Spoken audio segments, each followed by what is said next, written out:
এবাৰ ভাল খবৰ হৈছে এনআইটি পৰীক্ষাত পুনৰ উজলি উঠিছে অসম সন্তান আৰু এই অসম সন্তানৰ সাফল্যত এবাৰ উৎফুল্লিত হৈ পৰিছে সমগ্ৰ অসমবাসী খবৰ লৈ আহিছে এই মুহূৰ্তত আজিৰ ভাল খবৰটো হৈছে এইবাৰ চলিত বৰ্ষৰ সৰ্বভাৰতীয় এনআইটি পৰীক্ষাত উজলি উঠিল মিলাদুল ৰহমান আৰু হাজৰ বঙালপাৰা 2 নং ভেলকৰ গাঁৱৰ ছাত্ৰ মিলাদুল ৰহমান মুঠ 529 নম্বৰ তেওঁ লাভ কৰিছে আৰু সৰ্বভাৰতীয় পৰ্যায়ত 24481 ৰেংক লাভ কৰি অঞ্চলটোলৈ গৌৰৱ কঢ়িয়াই আনিছে মেধাৱী ছাত্ৰজনে তেওঁৰ এই সফলতাত উৎফুল্লিত হৈ পৰিছে পিতৃ মাতৃৰ লগতে শিক্ষাগুৰুসকল এই মুহূৰ্তত আমি জনাই আছো এটা ভাল খবৰ আৰু আজিৰ দিনটোৰ বাবে এয়া এটা হৈছে সবাতোতকৈ ভাল খবৰ কিয়নো পুনৰ এবাৰ গৌৰৱ কঢ়িয়াই আনিলে এজন যুৱকে চলিত বৰ্ষৰ সৰ্বভাৰতীয় এনআইটি পৰীক্ষাত উজলি উঠিল হাজৰ বঙালপাৰা 2 নং ভেলকৰ গাঁৱৰ এগৰাকী ছাত্ৰ আৰু মুঠ 529 নম্বৰ লাভ কৰি সৰ্বভাৰতীয় পৰ্যায়ত 24481 ৰেংক তেওঁ লাভ কৰিছে আৰু এই ৰেংক তেওঁ লাভ কৰি অঞ্চলটোলৈ গৌৰৱ কঢ়িয়াই আনিছে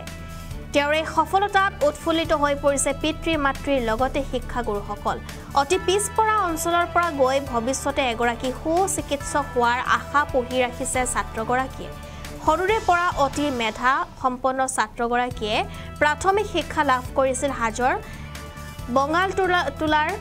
সিদ্দিক আলী জাতীয় বিদ্যালয়ত আৰু উল্লেখযোগ্য যে এতিয়ালৈকে জাতীয় বিদ্যালয়খনৰ পৰা সৰ্বভাৰতীয় পৰ্যায়ৰ পৰীক্ষাত 6 গৰাকীকৈ ছাত্ৰই স্থান লাভ কৰিবলৈ সক্ষম হৈছে তেওঁৰ লগতে তেওঁৰ পিতৃ মাতৃ আজি আনন্দিত হৈছে উৎফুল্লিত হৈছে লগতে সমগ্ৰ গাঁওবাসী আজি উৎফুল্লিত হৈ পৰিছে মন্তব্য আছে পৰিয়ালৰো মন্তব্য আছে শুনাবলৈ চেষ্টা কৰিম এবেলি 2025 বৰ্ষৰ যে সৰ্বভাৰতীয় নিট পৰীক্ষা হৈছিল তাত আজি যোৱাকালি ফলাফল ঘোষণা হ'ল তাত মই 529 নম্বৰ লাভ কৰিছোঁ আৰু মোৰ সৰ্বভাৰতীয় ৰেংক 24481 ইয়াৰ ভিত্তিত মই অসমৰ বা গোটেই ভাৰতবৰ্ষৰে যিকোনো মেডিকেল কলেজ এখনত MBBS কোৰ্স ইউজি কোৰ্স পঢ়াৰ বাবে সুযোগ এটা লাভ কৰিলোঁ হয় বহুত আনন্দিত হৈছোঁ গাঁও অঞ্চলৰ পৰা পঢ়া-শুনা কৰিছা কি ক'বা ছাত্ৰ-ছাত্ৰীসকলক গাঁও অঞ্চলৰ পৰা বহুত আমাৰ গাঁওখন একচুয়ালি বহুত ভিতৰুৱা গাঁও হয় ইয়াৰ মানে গৰাখহনীয়া বানপানীৰ বহুত সমস্যাৰ ইয়াতে মানে থাকে কিন্তু তথাপিও আমাৰ গাঁও মানে সৰুৰে পৰা দেখি হোৱা মতে আমাৰ গাঁও বহুত শিক্ষাৰ ক্ষেত্ৰত বহুত আগবঢ়া মানুহসকল বহুত আগ্ৰহী আমি বঙালপাৰা 2 নং ভেলকৰ গাঁও আমাৰ গাঁওখন ইয়াৰ মানুহবোৰ বহুত আগ্ৰহী মানে পঢ়াৰ প্ৰতি আগ্ৰহী আগৰ পৰাই আৰু মই হাইস্কুল শিক্ষান্ত পৰীক্ষা আমাৰ গাঁৱৰে সিদ্দিক আলী জাতীয় বিদ্যালয়ৰ পৰা পাছ কৰিছোঁ তাৰ পিছৰ পৰাই মই মানে মনত এটা সপোন পুহি ৰাখিছিলোঁ যে এজন ভাল সুদক্ষ মানুহ হ'ব লাগিব আৰু তাৰ লগতে মই সুদক্ষ এজন চিকিৎসক হোৱাৰ সপোন দেখিছিলোঁ আৰু সেই সপোনৰ আজি প্ৰথমটো খোজ দিবলৈ ওলাইছোঁ মা দেউতা বিশেষকৈ মা দেউতা আৰু মোৰ খুৰা-খুৰী সকলৰ অৱদানৰ বিষয়ে ক'ব লাগিব কাৰণ কাৰো অৱদান আওকাণ কৰিব নোৱাৰি তেওঁলোকৰ অৱদান বহুত বেছি তেওঁলোকে বহুত সহায় কৰিছে আৰু মা দেউতা বিশেষকৈ মই মোৰ দেউতাক চাই বহুত ইনস্পায়াৰ হওঁ মানুহজনক সৰুৰ পৰাই দেখাৰ পিছত মই কিবা এটা ভাল লাগে কিবা এটা ইনস্পায়াৰ হয় ইতিমধ্যে কৈছা যে তুমি চিকিৎসাৰ প্ৰতি আগ্ৰহী আছিলা তুমি নৱপ্ৰজন্ম যিসকলে এইবাৰ পৰীক্ষা দিব বা যিসকলে লক্ষ্য লৈছে কেনেদৰে পঢ়িছিলা বা কিমান সময় অধ্যয়ন কৰিছিলা সেই বিষয়টো ক'বা নেকি অকণমান মই এইবাৰ আজমল সুপাৰ 40ত আছিলোঁ তাৰ পৰাই মই এটা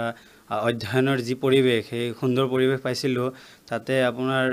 মানে 15-16 ঘণ্টাকে ষ্টাডি হয় দিন ৰাতি মিলি 15-16 ঘণ্টাকে আৰু মক টেষ্ট ডাউট সলভিং এইবোৰ আছে আৰু বিশেষকৈ 2026 বৰ্ষৰ যি নিট পৰীক্ষাত অৱতীৰ্ণ হ'বলগীয়া শিক্ষাৰ্থীসকল আছে তেওঁলোকক মই এটাই কথা ক'ম যে সপোন মানে ডাঙৰ চাব লাগে সদায় আৰু সপোনৰ কাৰণে কষ্ট কৰি যাব লাগে ফলাফল যিয়ে নহওক সেইটো কথা নাভাবি ভালকৈ আগবাঢ়ি যাব লাগে এটা ডেডিকেশ্যনেৰে আগবাঢ়ি যাব লাগে আৰু সদায় মানে ডেডিকেশ্যন থাকিব লাগে মনত তোমাৰ শিক্ষাগুৰুসকলৰ অৱদান কেনেকুৱা আমাৰ তোমালোক যিসকলে পঢ়াইছিল স্কুলৰ তেওঁলোক মোক সদায় ইনস্পায়াৰ কৰিছে সৰুৰে পৰা তেওঁলোকক চাই আহিছোঁ আমাৰ বিশেষকৈ আমাৰ আবু তালেব ছাৰে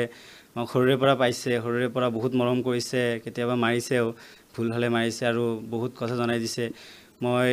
সৰুৰে পৰা মোৰ মানে এইমটো অলপ বেলেগ আছিল মই ইঞ্জিনিয়াৰিং কৰাৰ আশা আছিল কিন্তু তেওঁৱে মোক বুজাইছিল যে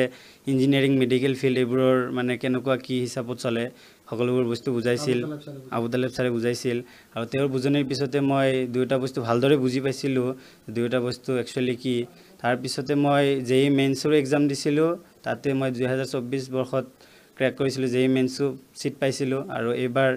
তেওঁৰ ইনস্পায়াৰিঙতে মই মানে এইবাৰ নিটত বহিবলগীয়া হৈছিল আৰু এইবাৰ উত্তীৰ্ণ হৈছোঁ বহুত ভাল লাগিছে তেওঁৰ কাৰণে কিবা এটা কৰিব পাৰিছোঁ বহুত ভাল লাগিছে মই 529 নম্বৰ এইবাৰ